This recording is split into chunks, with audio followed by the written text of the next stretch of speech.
मेरा नाम लेकर के अगर आप कभी फ्यूचर में किसी को दीक्षा देने की आप प्रयास करोगे या आप गुरु बनना चाहोगे, मेरा एक मिशन है, घर घर में गीता, घर घर में श्री विद्या। क्या मिशन है? मेरा नाम लेकर के, मेरे शिष्य बन करके आप गुरु बनोगे मेरे जाने के बाद, जीते जी मत बनना। ऐसे भी देखा है। मेरे जाने के बाद गुरु बनने की बनोगे तो भैया श्री विद्या आपको षोडशाक्षरी तक लेनी पड़ेगी। There is no shortcut. ये मत बोलना जाकर कि भैया हमने तो काली ले ली, हमने तारा ले ली, हमने बगलामुखी ले ली, हमने गुरु मंत्र कर लिया, अब हम आपको दीक्षा देने लायक हैं। You have not satisfied my requirements. आपकी गुरु माँ की एक ही इच्छा है, घर घर में गीता, घर घर में विद्या, श्री विद्या।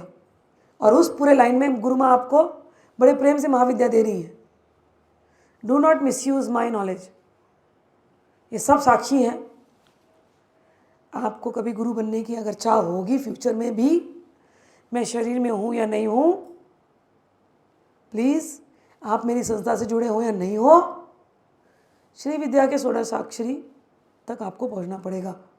उसमें भी जो भी ऑथोराइज लोग होंगे, अभी तो thank God I am very happy there are many people जो ऑथोराइज हो चुके हैं षोडशी तक के लिए, और इसमें भी हो जाएंगे अभी।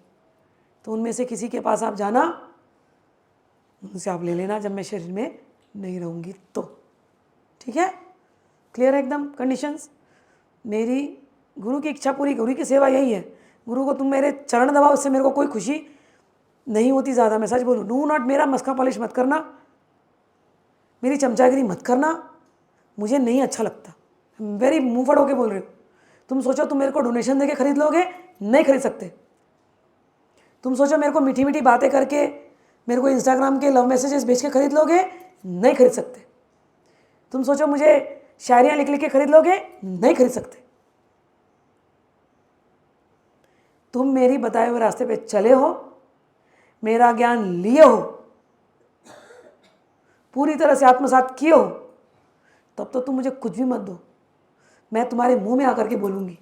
सत्य कह रही हूँ। आज जो मैं बोल रही हूँ,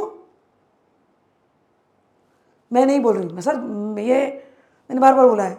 जब मैं यहाँ व्यासपीठ पे आती हूँ, इस समय भी मेरे हाथ पैर मेरे कंट्रोल में नहीं है, बड़े मुश्किल से मैं कंट्रोल में हूँ। ये मेरे गुरुजन आकर के बोलते हैं जो बोलते हैं, बेचारे बड़े दुखी हैं, बहुत जगह पे दुखी हुए हैं मेरे गुरुजन।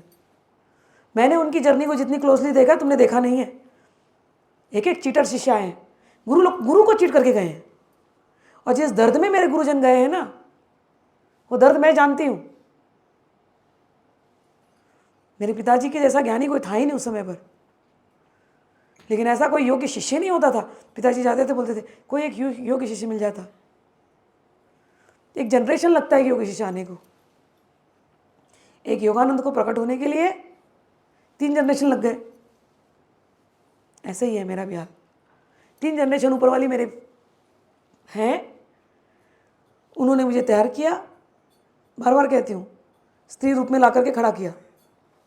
क्योंकि तंत्र की जो सर्वोच्च दीक्षा दी जाती है, शिव की आज्ञा से, वो स्त्री के द्वारा दी जाती है। बड़े रेयर होता है मोमेंट्स जब कोई एक स्त्री खड़ी होती है और तंत्र की दीक्षा देती है। ये वेदाचार नहीं है, ये तंत्र है। तुम तांत्रिक दीक्षा के लिए आए हो, तुम कामाख्या के पास आए हो, कामेश्वर की आज्ञा है। तुम सब श्री के कुल में हो, तुम सब काली के कुल में हो, तुम सब कुलाचारी हो। इसी को ही कौल कहा गया। बकरा काटना, शराब पीने को कौलाचारी नहीं कहते। जो देवी के कुल में है, जो महादेव के कुल में है, कुल यानी परिवार, तुम बोलते हो ना हम इस कुल के हैं, हम इस गोत्र के हैं, ये आपका कुल हुआ ना।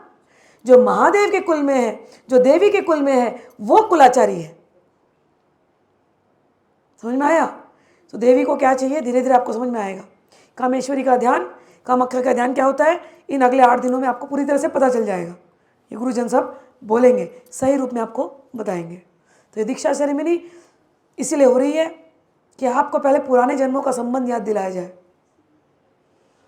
कि काल साक्षी रहा है, कई जन्मों में मेरे कई गुरुजनों ने आप सबके ऊपर काम किया, इस जन्म में वो आपके ऊपर काम कर रहे हैं, मेरे द्वारा काम कर रहे हैं।